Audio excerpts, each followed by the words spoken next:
তরুণ সংঘের উদ্যোগে ঢাকা মহানগর ১০ নম্বর ওয়ার্ড দক্ষিণ বিএনপির আয়োজনে বেগম খালেদা জিয়ার রোগমুক্তি ও সুস্থতা কামনায় দোয়া মাহফিল অনুষ্ঠিত হয়েছে।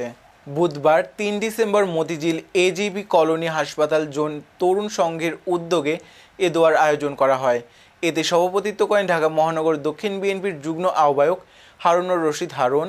দোয়া মাহফিলে আরও উপস্থিত ছিলেন ঢাকা ৮ আসনের দলের নির্বাচনী প্রধান সমন্বয়ক এম এ বারেক, ঢাকা মহানগর শ্রমিক দল দক্ষিণের সদস্য সচিব বদরুল আলম সবুজ, মতিঝিল থানা যুগ্ম আহ্বায়ক জাহিদুল হক জাহিদ, ১০ নং ওয়ার্ড বিএনপির সদস্য সচিব নুরুল আফসার ফারুক সহ এলাকার সর্বস্তরের মানুষ। দোয়া মাহফিলের উদ্যোগ গ্রহণ করেন তরুণ সংঘের সোহেল, সুমন, সিরাজ, সুমেল ও শুভ।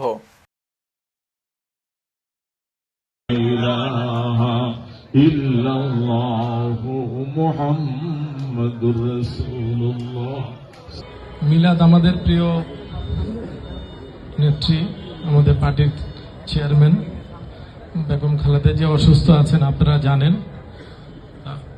আজকের আপনারা একটু মন থেকে দোয়া করবেন আল্লাহ তাআলা যেন আমাদের নেত্রীকে সুস্থ করে দেয়, আগামী নির্বাচনে যেন আমাদের প্রচার অভিযানে অংশগ্রহণ করতে পারে, আল্লাহ যেন সুস্থ রাখে ওনাকে। আমরা মন থেকে আল্লাহ ওনার জন্য মন থেকে আমরা দোয়া করবো যেন আল্লাহ তাআলা ওনাকে শারীরিকভাবে সুস্থতা দান করুক। ধন্যবাদ সবাইকে উপস্থিত হওয়ার জন্য।